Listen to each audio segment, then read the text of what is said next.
To access the student consumable book in a digital format, I'm going to click on Grade 5, Unit 1.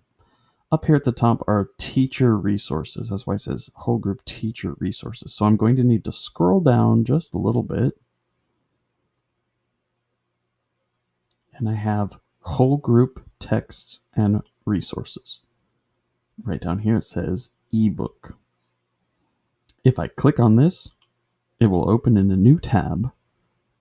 It will prompt me to ask if I want to make a customization. So a customization would save any highlighting that I do in order to give me access later if I choose to use this system to make any annotations. So I'm going to not go over that right now, but instead I'm going to go over some of the ways you can interact with this student whole group text. So clicking on it, just opening it is great for me to look at it.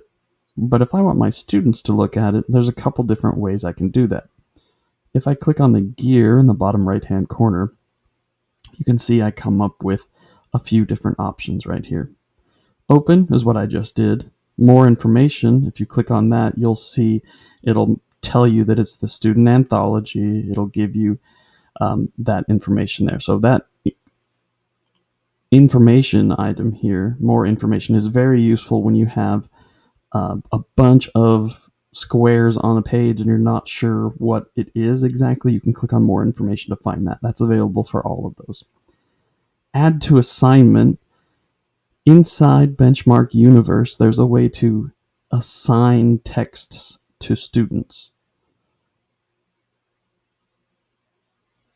Add to bookshelf is a way of putting this book into a digital bookshelf that students would be able to access without having to start the assignment.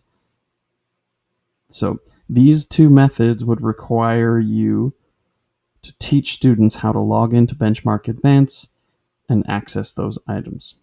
You can bypass all of that down here in the bottom by clicking on Create Link for Direct Access. If you click on that, it's going to tell you that you can paste it into any assignment or planning document you would like to create outside of Benchmark Universe. However, you will not be able to see the student annotations if assigned this way. So that previous thing that I skipped over where they could use annotation tools, students won't have access to this. So if I copy this link and just open a new tab real quick and show you what it will look like, the students will be logged in with Clever and they'll be able to access that, and it will just take them straight to this book. So I could easily take that link, paste it into Google Classroom, and give kids access to this book without having to explain to them to log into Benchmark, click on the bookshelf, open the Unit 1 student book. I can just click directly on that. They can click directly on that link that I paste inside Google Classroom. Super useful.